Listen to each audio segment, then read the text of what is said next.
morning, viewer. Welcome to our Glory Globe TV as a breaking news.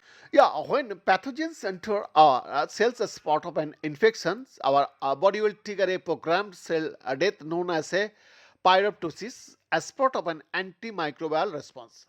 And this response also plays a role in processes which are not directly linked to infections, such as chronic inflammation, and is most commonly associated with the diseases like diabetes and inflammatory bowel disease. When cells undergo pyroptosis, they form holes or pores in their membranes, and these holes serve as a warning sign to the immune system, which then initiates an inflammatory response to protect the body.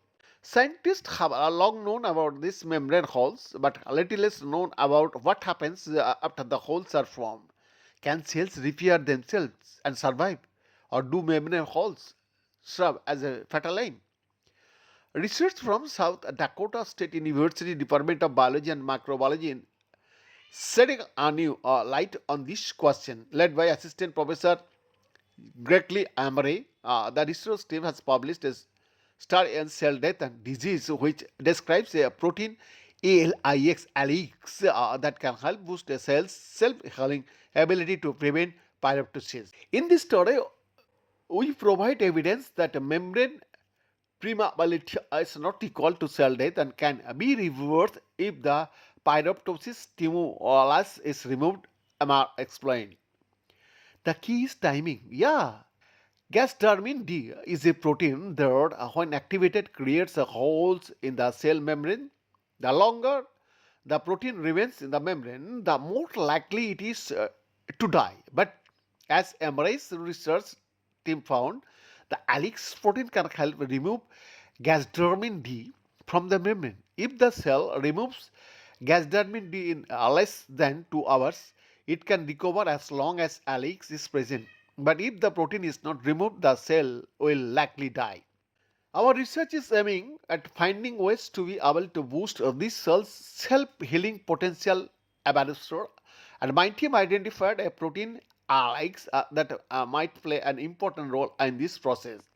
For those for those diagnosed with inflammatory bowel disease and other chronic inflammatory conditions, pyroptosis can make matters worse. There are chronic inflammatory conditions such as inflammatory bowel disease, where the gut partially loses its functions due to the inflammatory death of its cell, Amar explained. Our its research team's work shows that ALIX proteins may be key in preventing the additional challenges that come with chronic inflammatory condition. Our research suggests pyroptosis is reversible, said Profullo Sesta, a graduate research assistant in Amaris lab. If the stimulus is removed quickly, cells can repair themselves by eliminating these pores. We found that ALIX plays a critical role in this rescue process, acting independently of its usual partner TSG1 not one, likely through endocytosis. Amazing, sir. Bow down. Behind this exclusive report, Glory Globe TV, Delhi, Bharat.